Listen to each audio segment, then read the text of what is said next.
Should LeBron James bring it home and shave his head? Let's hear it. For sure. For sure? Look at this. Look at this. Welcome to a special episode of Life at Complex. I'm Tony Mui, and today I'm joined by an incredible mixed martial artist. He's a former welterweight champion, the ruthless one, Robbie Lawler. Robbie, thank you for stopping by. Thanks for having me. The welterweight division, it's turning into a real soap opera, if you will. What are your thoughts about this past weekend's fight? Masvidal was very impressive with what he did.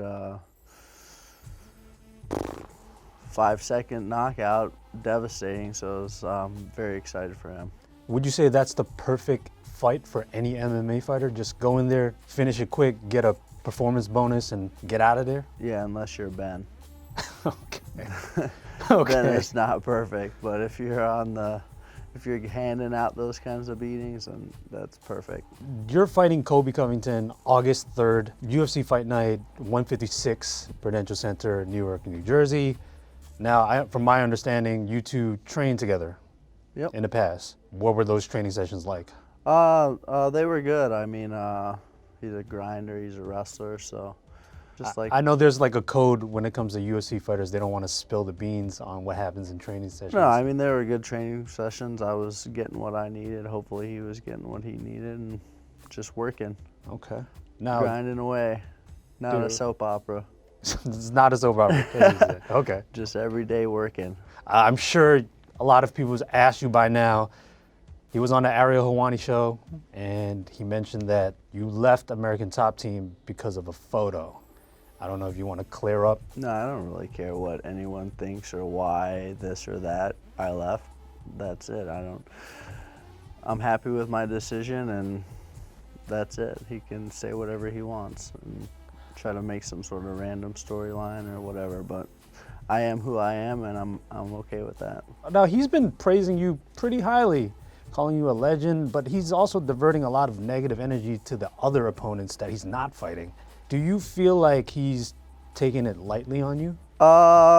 No, I think he has respect for who I am, and he doesn't want to get too disrespectful, I guess you would say, but no, I don't think he's taking me lightly. I think he's training hard for me, and I'm pretty sure he's going to try to pound me. If you didn't tell me then that somebody was saying something about me, I wouldn't know, because I don't really care, because I'm just worried about myself, trying to get better every day, trying to be a husband and a dad, and keeping everything simple. Wait, would you say you're kind of like the Kawhi Leonard of the UFC? I have no idea. I just stay to myself and try to grind away and get better. I mean, if that's what he does, then I guess so. So you're strictly about your business. Yeah, I don't really care what anyone's thinking. Colby and yourself are known to push the pace, which would probably lead up to a slugfest. What do you look for in those type of fights? I just need to be in shape. Obviously, he's a really good wrestler, so that's his base. So usually when he pushes the pace, he wants to push you up against the fence, beat you up, take you down, keep that relentless pressure on you. So I just have to be strong in all those positions. My coaches do a great job of preparing me. So I'll be in all those positions so that I'm technical in those positions, I'm strong in those positions, and I'm in shape. Because you don't want to get in those positions 5 times in a fight, and then the 6th time you're worn out. So you have to make sure you can do that for a whole 25 minutes and try to get a knockout and try to make those positions your positions so that you can take advantage of it. Say you get this W on August 3rd. What do you think is next? Fight-wise, I always just kind of leave that up to my manager and Dana White. They call me, and I'm just kind of like, let me know when you have a fight, and okay, I'll tell you what I think about it. So I guess there's no real clever transition to get into this, but I have a bunch of random questions. Yeah, do it. So we're just gonna do a random question segment. So you're currently, are you still signed with Adidas? No, not anymore. Okay. How did that work? Because I know that the UFC was with Reebok, but then you still had an Adidas deal. Yeah, like we had our deal outside. Obviously, the so you had it couldn't be in the cage. Yeah, and then it was just out. Yeah, before it. Oh, okay. Because pretty much Reebok deal only, it's the week of the fight. It's here's the shorts you wear, here's this, you can't put your own stuff, you're gonna look exactly like the guy who's fighting after you, and then the guy who fought before him, you might have the same shorts, except maybe you have your name on them. Not much other than here's your clothes for that week. Okay, so when you did have the Adidas deal, were you getting laced with some exclusive? Yeah, I was getting some cool stuff, wearing some random but I don't really get Did you excited get any about those Yeezys? things. I did, but I didn't wear them, or I actually gave them away. Wow, a man of the people giving away Yeezys. I like that. Is Robbie Lawler a better baseball player than Habib is a basketball player? I want to show you this clip. I don't know, have you seen the clip? I've seen the clip. You've seen the clip? Yeah. Yeah. You're a better baseball player than he is That's basketball. not basketball either, but What would you call that? Traveling? Traveling for sure. kind of like rugby, football, but you shoot it. It's Was that your initial thought when you saw that video? yeah, I'm like, I was thinking, do they actually really do this all the time, or is it just like for the cameras? So I don't. I understand that you're a pretty big Madden guy. Yeah, I used to be. Now I don't have time. No more. Yeah. They started messing with stuff, and I was just like, I'm not putting that much time into being good at this. Because if I play a video game, then I'm going to have to freaking practice, and then you have to.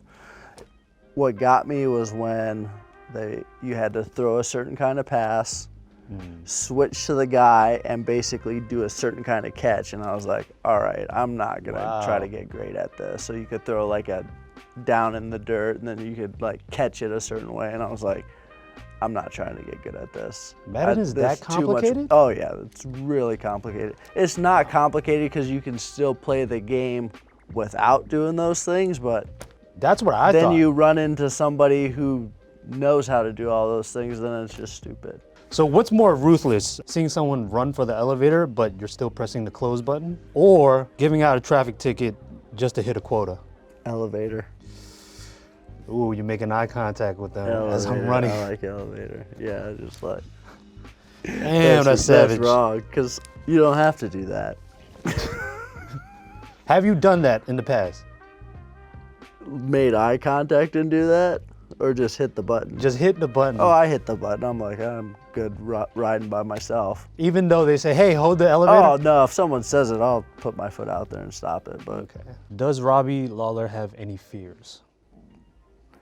As I've gotten older, I don't like to go on rides anymore. Like amusement park rides? Yeah, I don't like it anymore. When I was young, I'm like, oh, I'm going to get on this. And now I'm like, why not? I don't want to do that. So is it safe to say you're afraid of heights? Yeah, I don't put myself in those situations. Like we went to Chicago last year and we went on, I'm not sure what building it was. Willis Tower, maybe? Might be, and then we went at the top and we were doing that thing where it kind of like leans you out over, and I was like, my son was like, yeah, I'm not doing that. I'm like, either am I, and we already bought tickets. I'm like, if you're not doing it, I'm not doing it, because I didn't want to do it in the first place. It was your idea, so. You've accomplished a lot in your MMA career. You're a champion, defended the belt, won bonuses, did pretty much everything. Is there anything else you'd like to accomplish? I mean, you're always looking on to the next thing. I don't really pay much attention to the past. I mean, it's just constantly trying to get better, push myself, and help other fighters achieve their dreams and get better. I mean, that's one thing that is good about this sport. You need to give back. I like watching the Style Bender fight. I mean, he's a clean striker. Off the top of my head, I like watching Dustin Poirier fight. I love watching Masvidal fight. Pretty much guys that I know that I can appreciate their toughness, and because there's more to fighting than techniques. Techniques, you can learn techniques, but when push comes to shove, who are you as a fighter? If you stripped all your skills away, all your technique, all your strength, are you still a fighter, or are you gonna puss out? Colby, do you see holes in this game that you're going to implement? He does certain things, but really I just need to make sure that I'm in shape. I need to be in shape because he's a grinder, and I need to keep my wrestling strong and look to throw punches and kicks and knees. I mean, it's always a basic, for me, there's obviously skill sets and techniques that you do, but push comes to shove, it's a fight. So it's August 3rd, Prudential Center, Newark, New Jersey.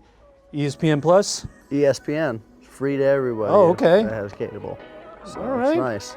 There it is, folks. Robbie Lawler, the ruthless one.